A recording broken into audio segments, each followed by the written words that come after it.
남북의 교환 경기가 결실을 보게 됐습니다. 성사 여부를 놓고 접촉을 시도해오던 남북한 체육 관계자들이 오는 10월 서울과 평양에서 남북 통일 남녀 축구 대회를 열기로 최종 합의했습니다. 바로 어저께 남녀 축구 경기를 평양에서 하게 한 문제를 합의했습니다. 합의 내용은 대회 명칭을 남북 통일 축구 대회로 남녀팀으로 구성하며 오는 10월 11일과 23일 평양과 서울을 오가며 경기를 갖기로 했습니다. 이에 따라 우리 측이 먼저 평양을 방문하기 위해 오는 9일 북한 민항기편으로 북경을 출발하기로 했습니다. 북한 측은 10월 21일 서울에 와 23일 경기를 치르게 됩니다. 체류 일정은 4박 5일간씩으로 우리 선수단은 판문점을 통해 돌아오게 됩니다. 우리 선수단의 인솔자는 정동성 체육부 장관으로 밝혀졌고 북한 측도 장관급에 준하는 인사가 단장이 될 것으로 전해졌습니다. 그러나 TV 취재팀은 북측이 약속한 촬영 테이프의 서울 수송을 이행하지 않아서 취재 보도에 막대한 지장을 받고 있습니다. 오늘 오전 조선 민항 특별기편으로 북경을 떠나 1시간 반 만인 낮 12시 평양 순환 비행장에 도착한 방북 선수단 일행은 평양 시민들의 열렬한 환영을 받았습니다. 공항에 나온 3천여 남녀 환영 인파들은 우리 선수단 일행을 둘러싸고 조국 통일, 조국은 하나다를 연호하며 뜨거운 함성과 몸짓으로 남쪽 손님들을 맞이했습니다. 우리 선수단 일행은 오늘 오후 5시 남북 통일 축구 경기가 열릴 대동강 능라도의 5일 경기장을 둘러봤으며 저녁 7시 반에는 최용해 북한 축구협회 회장이 베푼 만찬에 참석했습니다. 우리 선수단은 내일 오전에 5일 경기장에서 첫 훈련을 가진 뒤 오는 11일 오후 3시에 역사적인 남북 통일 축구 평양 대회에 참가합니다. 남북 선수들은 이 경기에서 아무런 표시가 없는 붉은색과 흰색 유니폼을 입고 경기를 벌이는데 이번 평양 경기는 북한 측이 생방송을 거부해 녹화 중계 방송될 예정입니다. 57년 전인 1933년에 경평전 축구가 평양에서 열린 이래 처음으로 오늘 오후에 남북 축구전이 평양에서 벌어졌습니다. 남북 통일 축구 평양전에서 우리 선수들은 먼저 한 골을 넣고 1대2로 역전패했습니다. 역사적인 남북 통일 축구 1차전은 기동력과 체력이 앞선 북한이 개인기의 한국을 누른 한판이었습니다. 평양의 5일 경기장에서 열린 1차전에서 우리나라는 전반 초반 다소 우세한 경기를 펼치다 25분 만에 선취골을 터뜨렸습니다. 북한 문전에서 얻은 프리킥을 최순호 선수가 우측으로 살짝 밀어주자 김수성이 오른발 강슛으로 북한의 골네트를 흔들었습니다. 실점 만회를 위해 맹반격에 나선 북한은 전반 종반에 두세 차례의 결정적인 득점 기회를 놓친 뒤 후반 4분 만에 동점골을 만들었습니다. 키커로 나선 북한의 노장 윤정수는 우리나라 수비벽 오른쪽으로 휘어들어가는 절묘한 직접 프리킥을 성공시켜 5일 경기장을 함성의 도가니로 몰아넣었습니다. 이후 두 팀은 손에 땀을 쥐게 하는 열띤 공방전을 펼치다 후반 종료를 알리는 전광판의 시기가 멎은 뒤 북한의 타경빈이 끝내 역전 결승골을 뽑아냈습니다. 북한의 타경빈은 우리나라 수비수의 반칙으로 얻은 페널티킥을 침착하게 차넣어 열전 90분을 마감시켰습니다. 이번 1차전에서 우리나라는 전반 초에 다소 유리하게 경기를 이끌었으나 시간이 흐를수록 북한의 기동력과 체력에 밀려 고전을 면치 못했습니다. 이로써 분단 이후 남북축구 통산전적에서 북한은 7승 7무승부 5패로 2승을 앞서게 됐고 우리나라는 대표팀 간의 경기에서 첫 패배를 당하면서 3승 1무승부 1패를 기록했습니다. 남북 통일축구대회 2차전은 오는 23일 서울 잠실 주경기장에서 벌어집니다. 오늘 열린 남북 통일 축구는 평양중앙텔레비전이 중계한 것을 판문점을 통해서 서울로 받아서 시차 방송을 해드린 것입니다. 오늘 축구 경기의 중계 방송으로 남북한 사이에는 사실상 방송 교류가 시작된 것으로 볼 수 있습니다. 오늘 남북 축구 대결을 보기 위해서 많은 사람들이 일찍 귀가하는 등 시청자들의 관심이 매우 높았습니다. 역사적인 남북 통일 축구의 중계 방송이 시작되기 전에 회사 일을 마친 사람들은 서둘러 집으로 향했습니다. 중계 방송 시간이 늦을까 봐 아예 회사 근처의 다방이나 음식점으로 향하는 사람들도 적지 않았습니다. 경기가 진행되는 동안 거리는 평소보다 일찍 한산해졌습니다. 가정에서도 서둘러 저녁 식사를 마치고 온 가족이 텔레비전 앞에 모여 앉았습니다. 손자를 무릎에 앉히고 고향 땅에서 벌어지는 경기를 지켜보는 실향민의 가면은 남다를 수밖에 없습니다. 전반 32분 김주성 선수가 한 골을 넣자 환호성이 터져나왔습니다. 북한의 좋은 경기에도 아낌없는 박수가 쏟아졌습니다. 대단히 감회가 깊습니다. 하루빨리 통일이 돼가지고 하나로 뭉쳐진다면은 더 큰 의지의 한국인이 될 수 있을 것 같습니다. 장사도 중요하지만은 구경 나왔습니다. 여러 사람들 얼마나 좋습니까? 통일, 대한민국 통일. 축구 경기가 중계되는 동안 온 국민은 하나였습니다.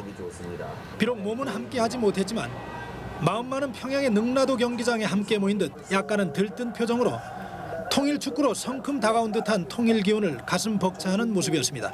우리 축구 선수들이 분단 이후 처음으로 평양에서 북한 선수들과 경기를 했다는 사실은 비정치적인 분야에서 남북 교류 가능성을 높여준 것에 큰 의미가 있다고 하겠습니다.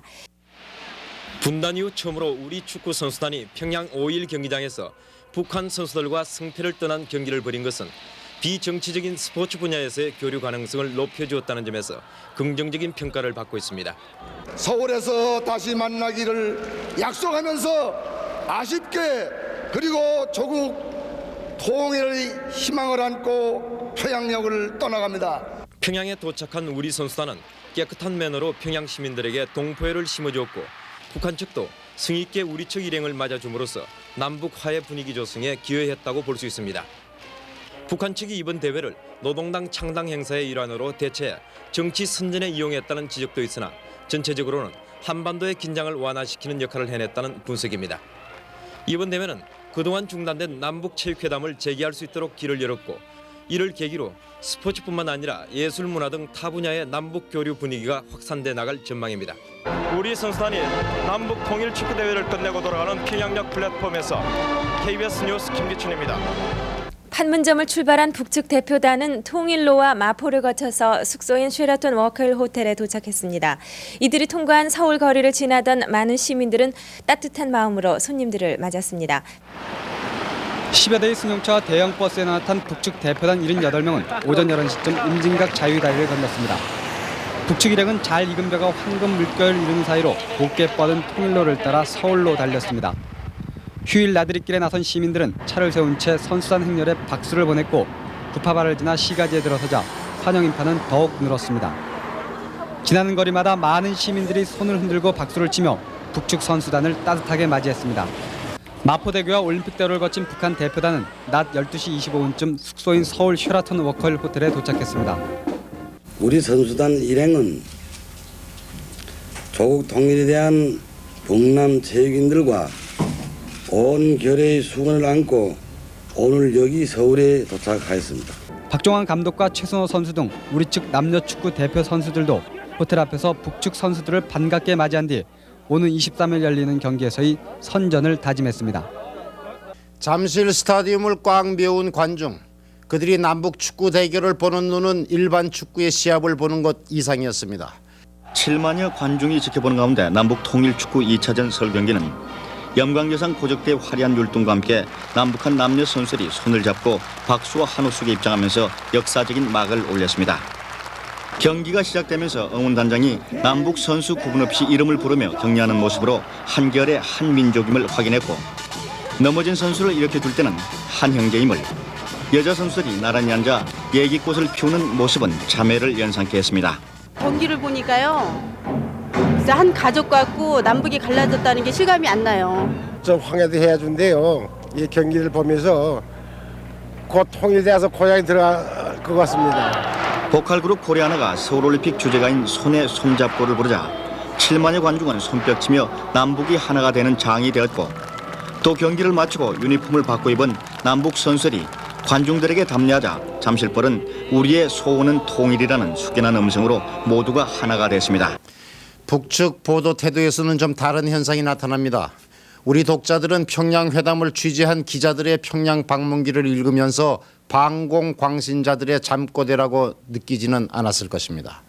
북측 선수단을 맞는 연도에 포신을 든 탱크가 배치된 것을 본 사람도 없을 것입니다. 그러나 북측 주민들은 그렇게 믿고 있습니다. 북측 선수단 일행이 판문점에서 서울로 들어가는 도로 양편에는 수많은 탱크들이 포신을 쳐든 채 배치되어 있었다는 북한 중앙방송의 지난 23일 오전 7시 뉴스는 통일 축구를 취재하기 위해 서울에 온 북측 기자들의 취재 목적이 어디에 있는가를 극명하게 보여주었습니다. 중앙방송은 남조선 조원들이 북한 선수단을 환영하는 시민들을 골목으로 끌고 갔으며 만찬에서도 북한 선수들에게 정신적 압박을 주기 위해서 낯선 사람들과 함께 앉혔다고 보도함으로써 사실을 철저히 왜곡하거나 날조했습니다. 노동신문도 같은 날 남한 당국이 KBS TV를 통해서 당의 혁명 역사를 중상 모독하는 영화를 방영하게 하고 남한 기자들을 부추겨 북한 기자들에게 트집을 걸어 취재 활동을 방해하고 있다고 보도했습니다. 북한의 신문과 방송들은 특히 평양회담 취재 기자들의 방문기를 방공 광신자들의 창고들하며 남한의 언론을 어용으로 몰아 대결 의식을 고치해 자유민주주의 통일을 이룩하려는 속셈에서 나온 것이라고 비난까지 하고 나섰습니다.